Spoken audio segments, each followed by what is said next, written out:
देश के किसी राज्य में इलेक्शन हो और माननीय की जुबानों से अपने विरोधियों के खिलाफ कोई बिगड़े बोल न निकलें, ऐसा कभी हो नहीं सकता। जी हाँ, गुजरात का रण जैसे जैसे आगे बढ़ रहा है, वैसे वैसे भाषाई स्तर भी लगातार गिरता जा रहा है। गुजरात के समर में उतरे कांग्रेस के राष्ट्रीय अध्यक्ष मल्लिकार्जुन खड़गे ने एक बार फिर मोदी पर करारा वार किया। जहां पहले खड़गे ने पीएम मोदी को झूठों का सरदार कहा था, झूठ, ये झूठों के सरदार है, वहीं अब पीएम मोदी की तुलना रावण से कर दी। म्युनिसिपैलिटी के इलेक्शन आते हैं, कॉर्पोरेशन के चुनाव आते हैं, मोदी को वोट दो। अरे आप तो प्रधानमंत्री हो, आपको काम दिया गया है, वो काम करो। वो छोड़ के municipal corporation election, MLA election, खैर एमपी इलेक्शन, उनको प्राइम मिनिस्टर बनना है तो फिरते रहते हैं, लेकिन हर वक्त अपनी ही बात करते हैं। आप किसी को मत देखो, मोदी को देखकर वोट दो। भाई तुम्हारे को तुम्हारी सूरत कितनी बार देखना, कितने भाई, क्या आपके रावण के जैसा 100 मुख है, क्या है, समझ में नहीं आता। इधर खड़गे ने बयान दिया, उधर सियासी घमासान मच गया। भारतीय जनता पार्टी ने कांग्रेस पर सवालों की बौछार कर दी। सीएम शिवराज सिंह चौहान ने खड़गे के प्रधानमंत्री मोदी पर दिए बयान को 130 करोड़ भारतीयों का अपमान बताया और कहा कि कांग्रेस की स्थिति विनाशकाले विपरीत बुद्धि जैसी है। आरोपों के बौछारों की झड़ी यहीं नहीं थमी। गृह एवं जेल मंत्री डॉक्टर नरोत्तम मिश्रा ने तंज कसते हुए कहा कि उम्र के 80 वसंत पूरे हुए और राहुल का असर शुरू हो गया। जाको प्रभु दारुण दुख देहि, बाकी मति पहले हर लेहि, विनाश काले विपरीत बुद्धि। और इसलिए ऐसी टिप्पणी वो कर रहे हैं। ये 130 करोड़ भारतीयों का अपमान है। प्रधानमंत्री जी जनता के दिलों में बसे हुए हैं। जनता का केवल विश्वास नहीं, श्रद्धा है उन पर, और गुजरात में कह के आए हैं। अब कांग्रेस का सुपड़ा साफ होना तय है, जनता जवाब दे। उम्र के 80 बसंत पूरे हुए और राहुल का असर शुरू हुआ। आपने तो रावण के ही 100 सिर बना दिए, दशानन को स्वशासन बना दिया आपने। आदरणीय खड़गे जी, मोदी जी वैश्विक नेता के रूप में विश्व स्वीकार कर चुका है उन्हें अब, और आपका ये बयान रावण वाला, ये अकेली गुजरात की जनता का अपमान नहीं है।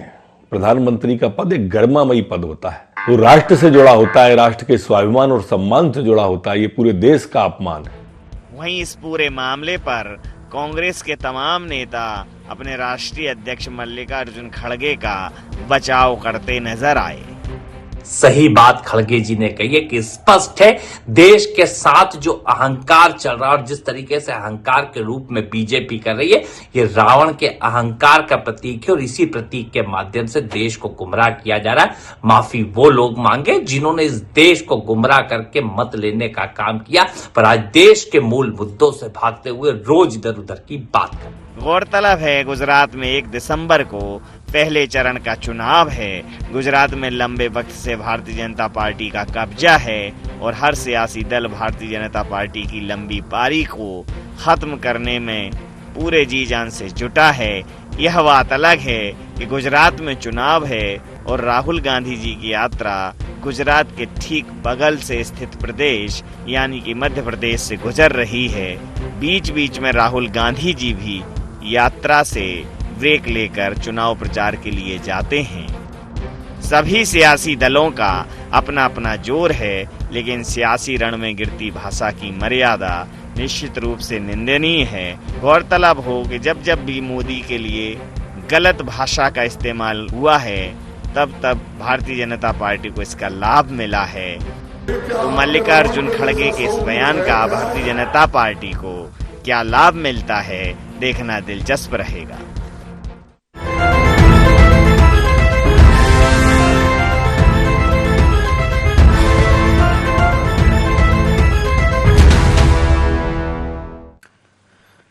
नमस्कार, इंडिया एजेंडा चुनावी रण राम और रावण में आपका स्वागत है। मैं हूं आपके साथ नवीन पुरोहित। चर्चा को विस्तार देंगे, उसके पहले इंडिया एजेंडा के मुख्य बिंदुओं की तरफ एक निगाह डालते हैं।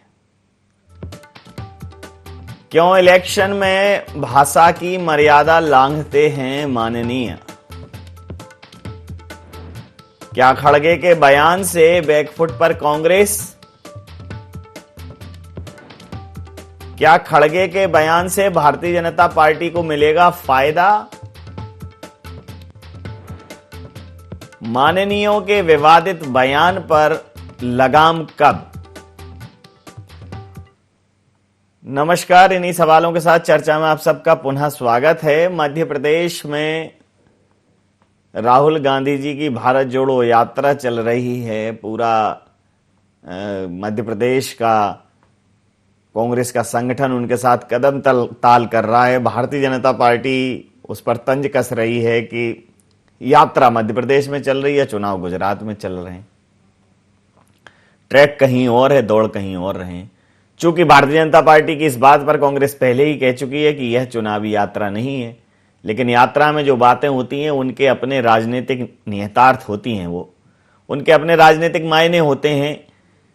बहरहाल कांग्रेस की एक सभा को संबोधित करते हुए कांग्रेस के राष्ट्रीय अध्यक्ष मल्लिकार्जुन खड़गे भावनाओं में कुछ ऐसा फड़के कि उन्होंने मोदी जी को कहा कि वो रावण हैं और उनके 100 सर बताए।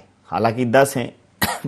थोड़ा मोदी जी का भय कांग्रेस को ज्यादा है, 10 गुना 100 सर बताए। उन्होंने कहा उनका कहीं एक सर पंचायतों के चुनाव में रहता है, दूसरा सर विधायकों के चुनाव में रहता है, तीसरा नगर निगम के चुनाव में रहता है, लोकसभा के चुनाव में रहता है। चुनाव ही चुनाव में इनके सर फंसे हुए हैं, इनको सरदर्द नहीं होता चुनावों से।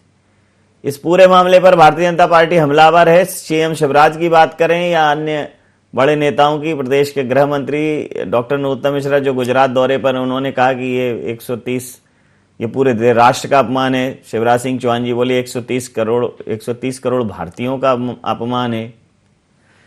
तो जरूरत क्या है ऐसे प्रतिमान या ऐसे उपमाएं देने की? क्योंकि जब भी, चाहे वो मणिशंकर अय्यर हो, चाहे सोनिया गांधी जी हो, उनको एक बार मोदी जी को उन्होंने नीच कहा मणिशंकर अय्यर ने, सोनिया गांधी जी ने कहा कि वो मौत के सौदागर हैं, और नतीजा क्या हुआ? तो आप रावण बोलोगे, जनता क्या बोलेगी? जनता उन्हें रावण मानेगी तो चुनाव में इस बात का स्पष्टीकरण सामने आ जाएगा, और जनता उनको राम मानेगी। हालांकि मोदी जी तो राम राज्य की बातें कर रहे हैं, राम मंदिर भी साथ में निर्माण कार्य चल ही रहा है, तो उसके अपने सामाजिक जो लाभ हैं, उसके जो सामाजिक उसकी जो चेतना है, उसका फायदा तो भारतीय जनता पार्टी को मिलेगा। बहरहाल खड़गे क्यों फड़के कि उन्होंने रावण का इसी मुद्दे पर करेंगे चर्चा में शामिल हैं पंकज चतुर्वेदी जी, प्रवक्ता है मध्य प्रदेश भारतीय जनता पार्टी के, अब्बास हफीज जी, उपाध्यक्ष मीडिया विभाग मध्य प्रदेश कांग्रेस के, सुरेश शर्मा जी, वरिष्ठ पत्रकार हमारे साथ हैं। अब्बास जी, कांग्रेस आपका दृष्टिकोण इस्तेमाल क्यों नहीं करती? आप कौन सा कैमरा इस्तेमाल करते हो जिसमें पीछे खराब चीजें ब्लर हो जाती हैं और आप एकदम निखर के आते हो? कांग्रेस जाने कैसा स्टेटमेंट इस्तेमाल करती है कि खराब चीजें तो सामने आ जाती हैं, पूरी कांग्रेस ब्लर हो जाती है। मल्लिकार्जुन खड़गे कह रहे हैं कि मोदी जी रावण हैं। देखिए नवीन जी, सबसे पहली बात है, कांग्रेस पार्टी बिल्कुल सही स्टेटमेंट का इस्तेमाल करती है, और उसको अगर सच्चाई की तरफ देखा जाए तो जनता भी समझती है। मल्लिकार्जुन खड़गे जी ने मोदी जी को रावण नहीं कहा, उन्होंने कहा कि क्या आपके 100 सर हैं, क्या आपका एक सर जो होता है रावण जैसे। अब बीजेपी को यह आपत्ति है कि 10 सर की जगह 100 सर क्यों बता दिया, तो मुझे लगता है उनको शायद इतनी आपत्ति उससे नहीं है कि उनकी तुलना मोदी जी की कर दी गई। तो भाजपा को तो मुद्दे है नहीं, तो मुद्दे चाहिए, मुद्दे बनाना है किसी भी तरह से, हम कुछ नहीं बोलेंगे उस पर ही मुद्दे बनाएगी। खैर, लेकिन क्या ये बात सही नहीं है कि नगर निगम चुनाव हो एमसीडी के, दिल्ली के, तो कहा जाता है मोदी जी कहते हैं मुझे देखिए? क्या ये बात हकीकत नहीं है कि मध्य प्रदेश, गोवा जैसे छोटे छोटे राज्य जो है हमारे एरिया के हिसाब से, उनमें भी अगर चुनाव होता है तो वहां पर भी कहते हैं मोदी जी कि मुझे देखिए? क्या मुख्यमंत्री मोदी जी बनेंगे, महापौर मोदी जी बनेंगे, और जगह जगह के ऊपर लोकसभा तो मल्लिकार्जुन खड़गे जी ने कहा चलिए आपको प्रधानमंत्री बनना है तो आप कहेंगे। आज देश के अंदर लोकसभा हो रही है, जब लोकसभा के सेशन में मोदी जी एक बार जाते हैं जिसके लिए चुना गया है, और बाकी पूरा समय प्रचार प्रसार के अंदर लगाया जाता है। किसी राज्य के चुनाव में के दौरान, किसी राज्य के चुनाव से पहले, कहीं पर कुछ, कहीं पर कुछ। तो ये क्या अप्रासंगिक बात है? ये एक बहुत बड़ा सवाल बनता है। उसके बाद अगर कहा जाए कि मल्लिकार्जुन खड़गे जी के स्टेटमेंट के साथ आपने जिस तरह से पैकेज के अंदर लिया, अभी आपने जो बात कही कि मौतों का सौदागर कहा गया, नीच आदमी कहा गया, ये सारी चीजों का पॉलिटिकल फायदा लेने के लिए मोदी जी ने अपने आप को विक्टिम कार्ड खेल के चिल्ला चिल्ला के बताया। लेकिन क्या ये बात हकीकत नहीं है कि शोला सुन लीजिए, क्या हकीकत है कि मोदी जी पूरी बात सुन लीजिए, मैं पूरी बात कर रहा हूं। उसके बाद क्या सोनिया गांधी जी को इन्होंने जर्सी गाय नहीं कहा था? क्या राहुल गांधी जी को इटालियन बछड़ा नहीं कहा था मोदी जी ने? क्या मोदी जी ने 50 करोड़ की गर्लफ्रेंड का नारा नहीं दिया था ऋषि थरूर जी के लिए? क्या मोदी जी ने ये नहीं कहा था मनमोहन सिंह जी के लिए, सदन की गरिमा को तार तार करते हुए, कि मनमोहन सिंह जी तो वैसे प्रधानमंत्री रहे हैं कि जो रेनकोट पहन के नहाते थे बाथरूम के अंदर? क्या ये सारी चीजें, क्या रेणुका चौधरी जी के लिए उन्होंने एक शब्द का, एक नाम का इस्तेमाल नहीं किया? क्या उनकी हंसी का मजाक नहीं उड़ाया था? क्या ये मोदी जी को अधिकार है कि वो उसके ऊपर रिबटल कर सके? मोदी जी जिन्होंने सारी तार तार कर दी हो मर्यादा। मुझे तो एक बात बताइए, इस बातों पे अगर आपको आपत्ति है, इन सब बातों पे आपको आपत्ति है, मुझे भी आपत्ति है, तो फिर आप भी वही करेंगे? फिर क्या फर्क क्या रह जाएगा? बिल्कुल मतलब महात्मा गांधी के राहुल गांधी एक दक्षिण भारतीय नेता की एक ऐसी मिसाल है जिसके ऊपर भाजपा ने पहले कहा था कि भाषा की वजह से। कैसे? जब यहां पर मुरलीधर राव जी ने कहा था कि बनिया मेरी इस पॉकेट में है और ब्राह्मण मेरी इस पॉकेट में है, तो बीजेपी कहती है नहीं नहीं, वो तो भाषा है। दक्षिण भारत के लोग के नेता होते हैं तो भाषा का दर दर हो जाता है। तो ऐसे ही हम कह देते हैं मल्लिकार्जुन खड़गे जी ने भी, उनको जो हिंदी भाषा के अंदर भाषण देना है तो उसमें कहीं इधर उधर ऐसा लग सकता है आपको कि ये सही इस्तेमाल नहीं किया गया। और उसका मूल क्या है?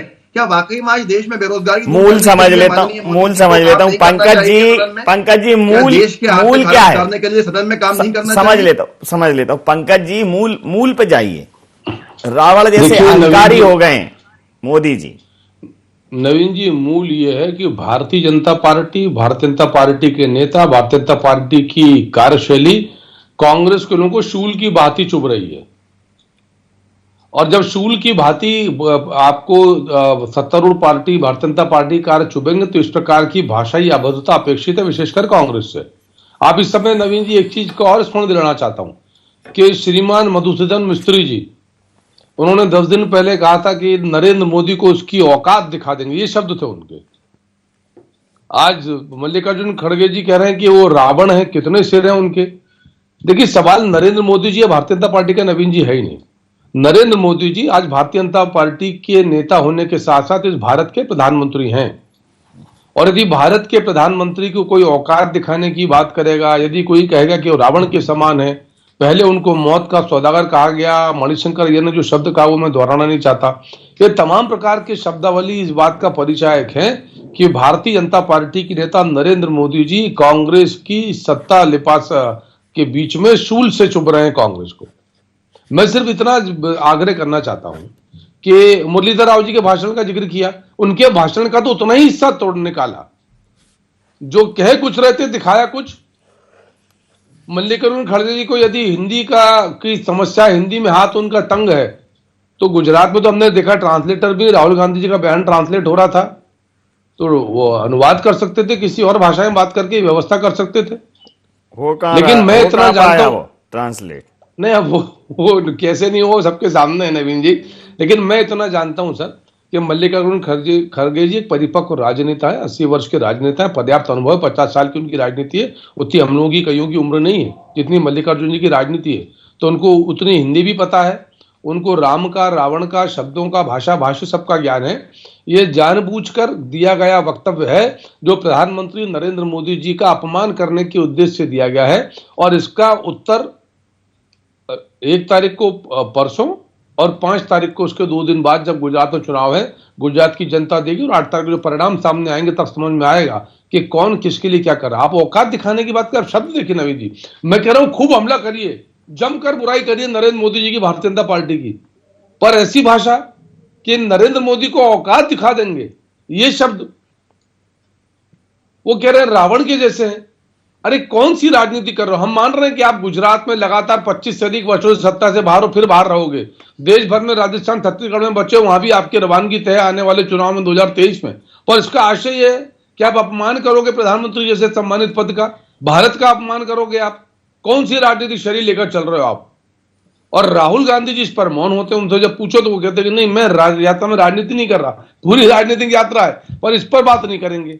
तो मुझे लगता है नवीन जी, ये राहुल जी, सोनिया जी और प्रियंका जी, जो 3 जी है कांग्रेस के, उनका संरक्षण प्राप्त है।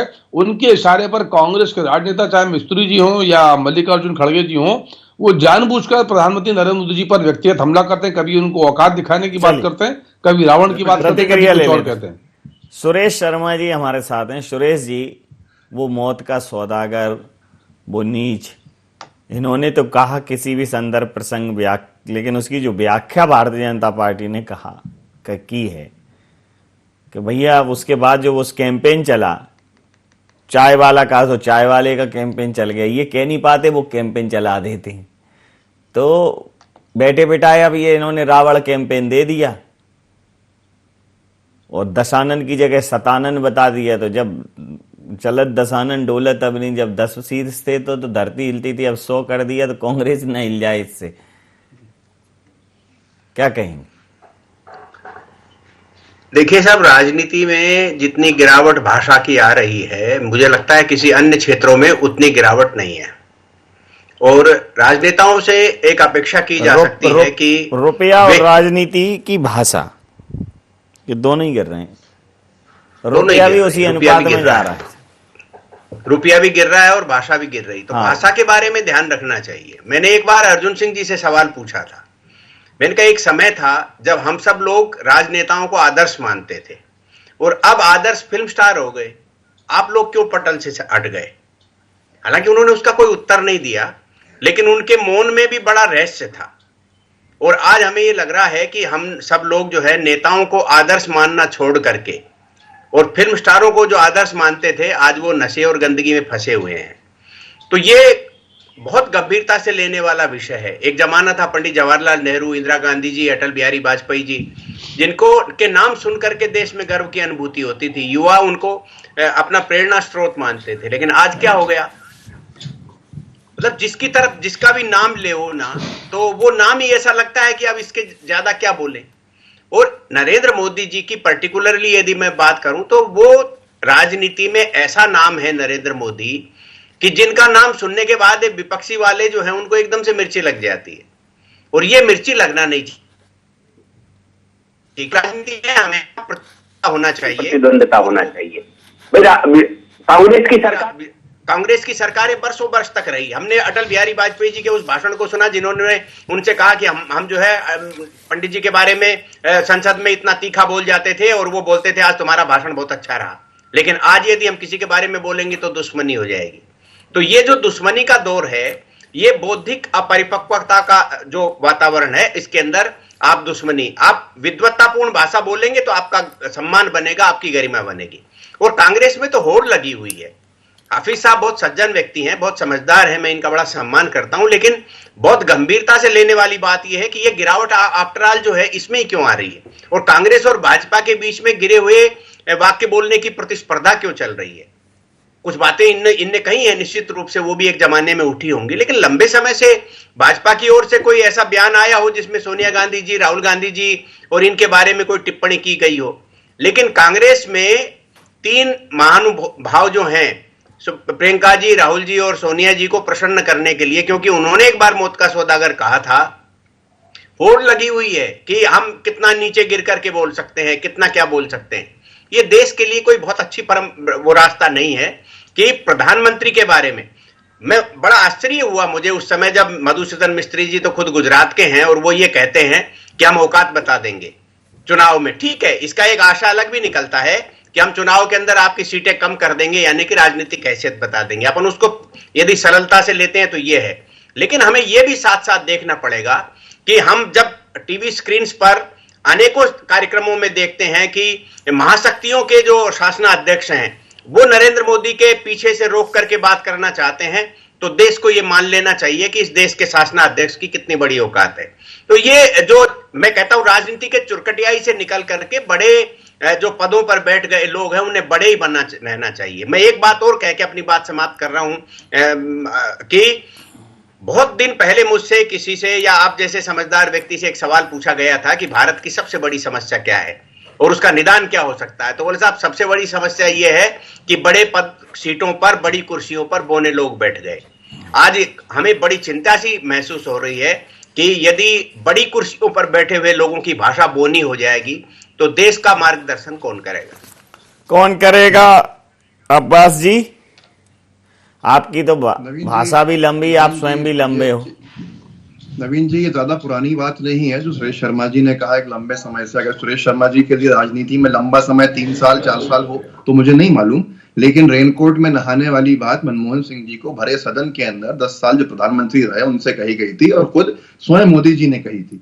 और जो मौत का सौदागर है, अगर उससे पहले के बयान उठा के देखेंगे तो शायद बहुत ही किस संदर्भ में कही थी? प्लीज आप स्पष्ट कर दीजिए किस संदर्भ? एक महिला संदर्भ कोई भी हो, संदर्भ लोकसभा में नवीन जी लोकसभा में जो रेनकोट वाला मामला ये था कि भयंकर भ्रष्टाचार में डूबी हुई सरकार का ईमानदार प्रधानमंत्री है, उसके संदर्भ में ये शर्मा जी देखिए, मैं बहुत कि सारे के सारे लोग गीले हो गए भ्रष्टाचार में।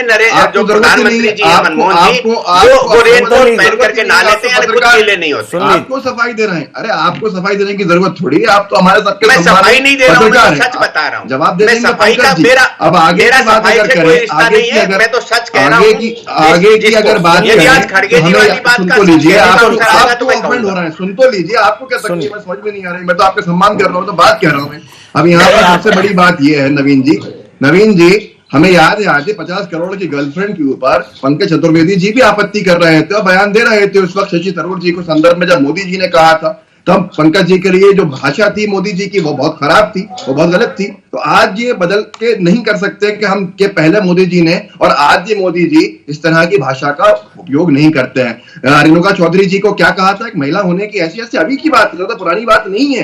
ये सदन में कही गई बातें हैं, चुनावी मंच की बातें तो छोड़ दीजिए, लेकिन सदन में कही गई बातें तो बहुत ही ज्यादा बड़े अपमान के दायरे के अंदर आ जाएंगे कि सदन की गरिमा को तार तार कर दिया जाए। मैं सहमत नहीं हूं, मैं सहमति नहीं रखता हूं कि हमें भाषा की मर्यादा गिरानी चाहिए और एक्शन का रिएक्शन भी इसको जस्टिफाई नहीं कर सकता। लेकिन आज की तारीख के अंदर जिस भाजपा के पास मुद्दे नहीं है, उपलब्धियां नहीं है, वो भारतीय जनता पार्टी सिर्फ हर बार के चुनाव में यही करेगी, अरे मुझको नीच कह दिया, अरे मुझको 3-3 किलो गालियां दी जाती हैं, अरे ये सम्मान तो गुजरात की जनता लेके रहेगी, अरे मेरे अपमान का बदला गुजरात जनता लेगी। क्या मोरबी में जो हुआ वो अपमान नहीं था? क्या मोरबी में जो हुआ भ्रष्टाचार की भेंट चढ़ गई 140-150 जाने, क्या वो सही था? क्या वो मुद्दा नहीं होना चाहिए? क्या ये बड़ा अपमान नहीं है कि कोरोना के अंदर इतनी सारी मौतें हो गई और उसके बाद भी हम यहाँ पर आज संतुष्टि के साथ बैठे हुए हैं? सरकार एक के बाद एक नाकाम हो गई, बेरोजगार आत्महत्या कर रहा है, वो अपमान नहीं है बेरोजगार? क्या वो नहीं है? पूछ लेता हूँ। मोदी जी को कुछ कह दिया तो अपमान हो जाएगा? तो ये आपके पास कोई मुद्दा नहीं होता, आपके पास कोई मुद्दा नहीं होता पंकज जी, आपके पास कोई मुद्दा नहीं होता, आपको कोई भी कुछ गलत बोल देता है, बस मुझको गरीब कह दिया, मुझको चाय वाला कह दिया, मुझको ऐसा कह दिया, आप सब बदला लो गांधी जी को इटालियन गाय कहने वाले मोदी जी, बछड़ा कहने वाले देखिए पूछ तो लिया, आपकी बात ही तो पूछ ली। नवीन जी, जैसा अभी आदरणीय सुरेश शर्मा जी ने कहा कि 2014 से 2022 तक पिछले 8 वर्षों में भारत की उपलब्धियों का, विशेषकर आर्थिक क्षेत्र की बात करें तो दुनिया भर में डंका बज रहा है। हम विश्व की 5वीं सबसे बड़ी अर्थव्यवस्था हैं। अमेरिका, चीन और यूरोप की अर्थव्यवस्थाएं धराशायी है। भारत का शेयर मार्केट ऊपर है, भारत का विदेशी मुद्रा भंडार जो है वो भरा हुआ है, निर्यात दुनिया में सबसे अधिक है। 75, 80 हजार, 1 लाख नौकरियां एक साथ केंद्र की सरकार दे रही है, राज्य की सरकार नौकरियां दे रही है। तमाम ऐसे क्षेत्र हैं जिनमें G20 की अध्यक्षता भारत कर रहा है। वो समूह जो विश्व की अर्थव्यवस्था को तय करेगा इस वर्ष के लिए, 2022 से 23 के लिए एक वर्ष के G20 यानी नरेंद्र मोदी जी उसके अध्यक्ष हैं। ये उपलब्धियां हैं। लेकिन यदि आप प्रधानमंत्री जी की औकात दिखाने की बात करो नवीन जी, तो जनता के बीच में तो ये विषय रखना पड़ेगा ना। यदि मल्लिकार्जुन खड़गे जी को भारत के प्रधानमंत्री रावण से नजर आते हो तो ये विषय जनता के बीच लेकर जाएंगे, क्योंकि लोकतंत्र में निर्णायक कौन है? ना मोदी जी निर्णायक, ना मल्लिकार्जुन जी निर्णायक। निर्णायक तो जनता, वही जनार्दन है। तो जनता की समझ तो विषय रखा जाएगा ना, हम उनसे बातचीत करेंगे कि ये उपलब्धियां मध्य प्रदेश की सरकार की या केंद्र की सरकार की, इन उपलब्धियों से पीड़ा हो रही है कांग्रेस पार्टी को। इसीलिए मैंने कहा कि मूल ये है कि शूल की भांति भारत का विकास चुभ रहा है इनको। मां भारती के परम वैभव की तरफ बढ़ते जो कदम है वो चुभ रहे कांग्रेस पार्टी को, क्योंकि इनकी मानसिकता तो वही है एओयूम की मानसिकता। हमने उसी इंग्लैंड को पीछे छोड़ दिया, 5 नंबर की सबसे बड़ी अर्थव्यवस्था है दुनिया में, पताका है भारत की। अरे हम निःशुल्क टीकाकरण का अभियान, दुनिया का निःशुल्क टीकाकरण का अभियान, जिस कोरोना की बात कर रहे थे, अमेरिका चीन जैसे देश नहीं कर पाए। आप पड़ोस की आसपास की दुर्दशा देखिए, ये उपलब्धि नहीं नरेंद्र। चलिए एक संक्षिप्त प्रतिक्रिया के साथ चर्चा समाप्त करूंगा। उसके बाद आप अपमान कर दो, शर्म आना चाहिए कांग्रेस के लोगों को। संक्षिप्त प्रतिक्रिया के साथ चर्चा समाप्त करूंगा। तो क्या गुजरात के चुनाव में वोटिंग के एंड पहले ये रावण सेल्फ गोल होगा क्या शर्मा जी? कांग्रेस तो कर ही रही है, चुनाव प्रचार में इंटरेस्ट नहीं है, और चुनाव प्रचार करने के लिए जब जाते हैं तभी वो ये बोल रहे हैं।